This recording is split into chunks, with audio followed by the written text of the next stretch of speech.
Paramount was a donation to Long Island Cares from Scott and Tammy Schneider.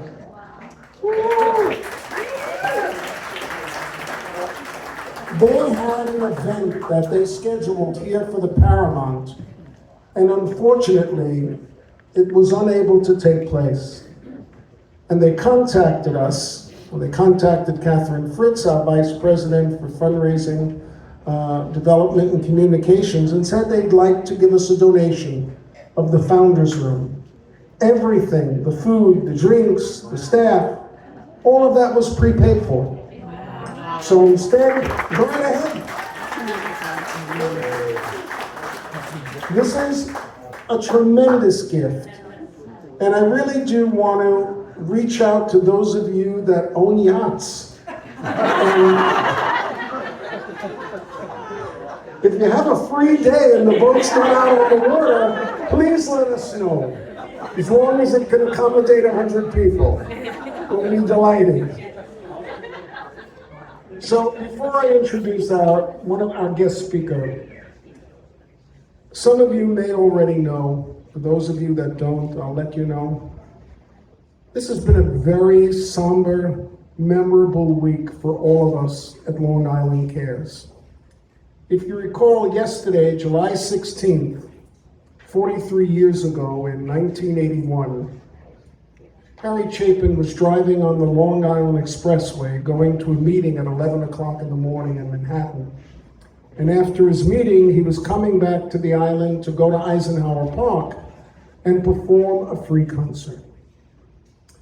As fate would have it, on July 16th of 1981, Harry Chapin died in a fiery car crash at exit 40 on the LIE. He left behind a true legacy for someone who was just 38 years old at the height of his career.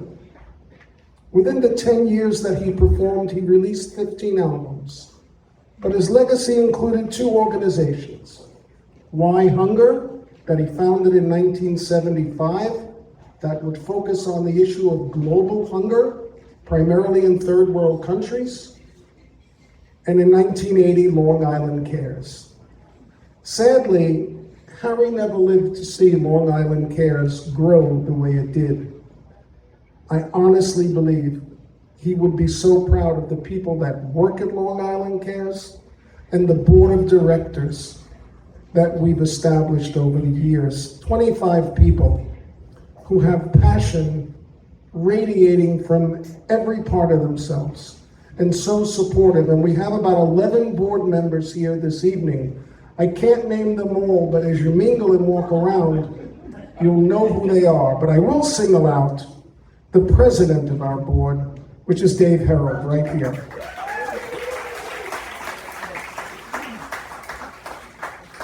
Harry honestly believed that in establishing Long Island Cares, that there were a couple of core groups that he could tap that would help the organization get started and sustain it over the years. And here we are in our 45th year, and it's still sustained by the corporate sector, wonderful friends in the corporate sector like Bank of America, Stop and Shop, ShopRite, King Cullen, numerous other corporations that contribute to us on a regular basis.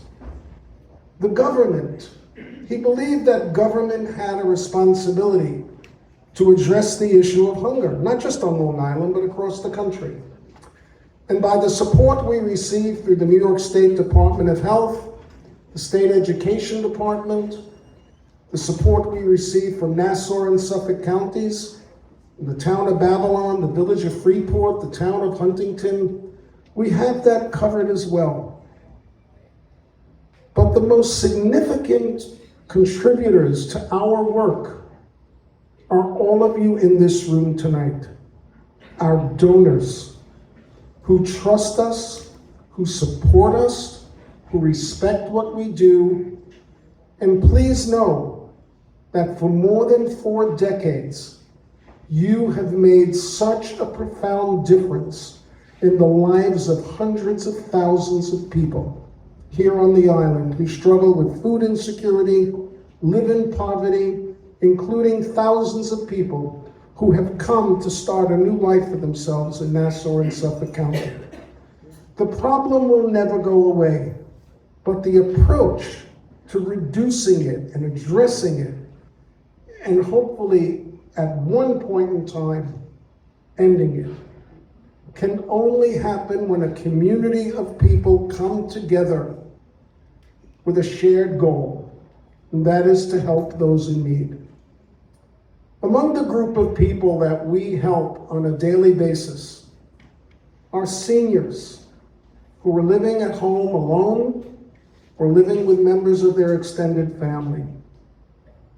Children who go to school every day and rely upon the free or reduced school breakfast and lunch program, for who the weekends bring new challenges.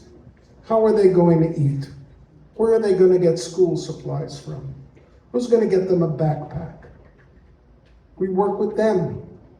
Every month, close to 300 homeless individuals who live on the streets of Nassau and Suffolk County are provided with ready-to-eat food and supplements to help them stay healthy. But the most troubling group of people that we support are our veterans. Those men and women who gave their time, their talents, and their allegiance to this country, fought in wars from Vietnam to Afghanistan to Desert Storm, from Korea. We had one from World War II. And now from the front lines, they find themselves on the food lines. That's unacceptable. Absolutely unacceptable.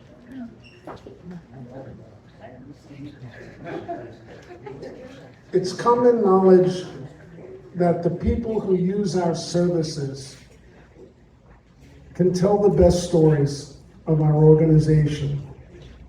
And I think if our director of marketing, I know she's here, Kim Crawford, just heard what Ed said, he gave us a new tagline, Long Island Cares, the Great Oak. Works for me. Thank you again, Ed. I now would like to introduce you to our Vice President for Development and Communications, who's responsible with her staff for putting this all together. Please welcome Captain Fritz. I just wanted to say thank you one more time to all of the donors that are here tonight. Your participation tonight is such, we're just so grateful for you to be here. And in addition to what Ed said, the one thing I wanted to make sure that you understand is how much hope you give people across Long Island. And that's really what you did tonight. It's what you do every day when you support us. So thank you from the bottom of our hearts for being here and for continuing to support the mission of Long Island Cares. I get a great opportunity to also pick the people who win the prizes. But I wanted to say one more thank you, and that is to the amazing development and communications team for pulling together and doing a great job. But also every vice president is here tonight, with one exception, who was not able to be us, but all of our VPs are here tonight. I encourage you to speak to them, talk about what they do, the areas that they cover. Everything that they do is so important. We also have a number of staff from programs here and other areas. So certainly take this opportunity to get to know them. Talk to them about what you love about Long Island Cares. We'd love to hear from you what brought you to us, so that we can help encourage you to continue to get involved and help more people out there. So thank you. And now I'm gonna pull the raffle. All right. So the first is... So here is the backstory. In 2019, a young musician by the name of Adam appeared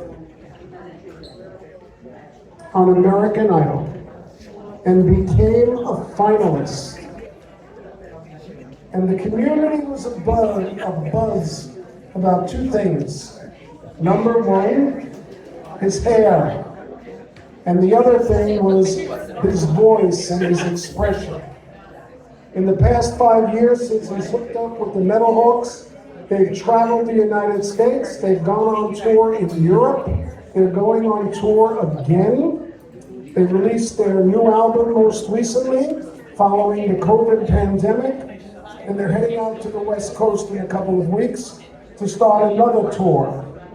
This is not your dad's folk music band, but this is Long Island music. Please welcome Adam and the Metalhawks.